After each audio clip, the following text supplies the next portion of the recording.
सजीव अविनाशी चेतन अमर सहज सुख राशि। वस्तुतः हम सब जीव भगवान के ही अंश हैं, लेकिन उनके स्वरूप को भूल चुके हैं।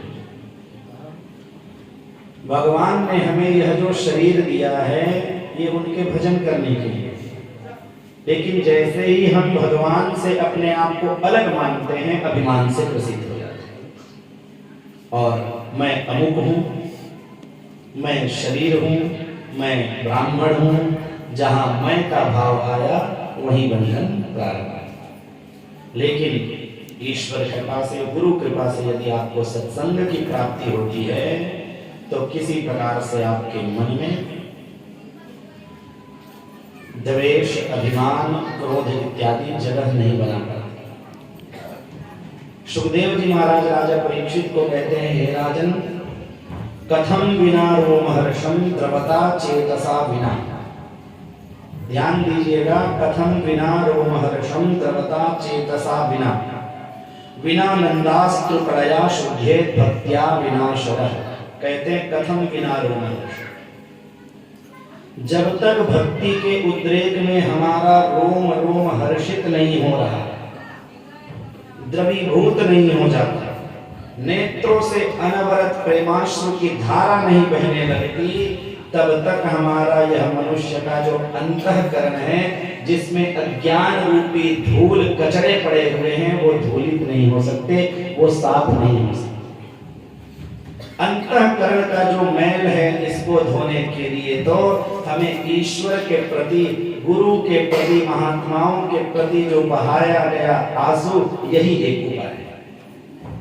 भगवान की कथा सुन के आपके आंखों में अश्रु नहीं आए, आपका रोम रोम हर्षित नहीं हुआ, आपका मन भगवान को पाने के लिए व्याकुल नहीं हुआ, तो गुरुदेव कहते हैं फिर आपने कथा सुनी ही नहीं, आपने उसका मर्म, उसका रहस्य समझा ही नहीं। तो सत्संग की गजब नहीं। संग हमारे जीवन में ऐसा चमत्कार लाता है जिसको हम कभी सोच भी नहीं सकते। ऐसे बड़े बड़े राजा महाराजा हुए जिन्होंने संतों के दर्शन और उनके संग करने से वैभवशाली अपने राज्य का त्याग कर दिया, घर परिवार का त्याग कर दिया, किसी प्रकार का मोह नहीं, केवल भगवत भजन, भगवत भजन। बड़े बड़े संतों, पर यह सब सुलभ तो तभी होगी जब ईश्वर कृपा करेंगे, और ईश्वर कृपा करेंगे यह आशा जिस प्राणी के मन में है, जो यही सोचता है कि मेरे प्रभु कभी न कभी हमको अपने पास बुलाएंगे, हमारे ऊपर कृपा बरसाएंगे, तो निश्चित ही ईश्वर स्वयं उनके यहाँ चलकर आके उनको प्रसन्न करेंगे। भक्त तो भगवान को चाहे तो अपने पास स्वयं बुला सकता है। हे प्रभु, मैं आपका मार्ग नहीं जानता, आपका पता नहीं जानता, आपका ठिकाना नहीं जानता, अब आप ही को हमें ढूंढना है। ऐसा कह के एक जगह बैठ जाइए, भगवान आपको ढूंढ लेंगे, बस भाव होना चाहिए।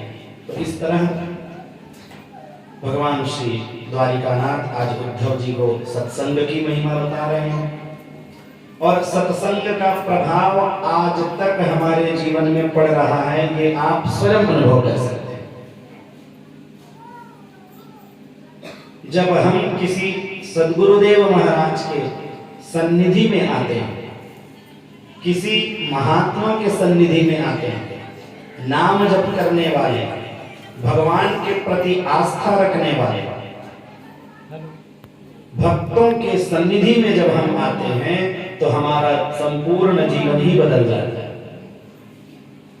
जिस व्यक्ति को जीवन में कभी भी भगवत भजन करने का अभ्यास नहीं है, वो व्यक्ति भी भगवान के दास, भगवान के सखा,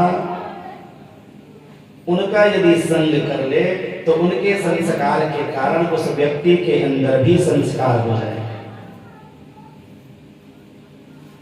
क्योंकि संस्कार, हमारा व्यवहार, ये संग से ही तो प्रभावित होती है। जैसे जैसे लोगों का हम संग करेंगे वैसा ही है। एक अंधा व्यक्ति दूसरे व्यक्ति को रास्ता बता सकता है क्या? एक अंधा व्यक्ति मार्ग में चला जा रहा है, उसके पीछे और 10 अंधे व्यक्ति हैं, वो व्यक्ति कहेगा हाँ भैया ठीक है, रास्ता स्वयं गिर जाएगा और आपको भी गिरा देगा। लेकिन सन्निधि हमें गुरुदेव महाराज का प्राप्त करना है।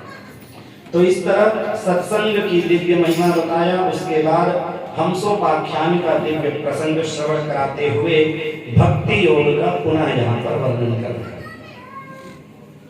प्रथम स्कंद से लेकर 12 स्कंद तक भक्ति योग का वर्णन समय समय पर सुखदेव जी महाराज राजा परीक्षित को श्रवण करा रहे हैं। व्यास जी ने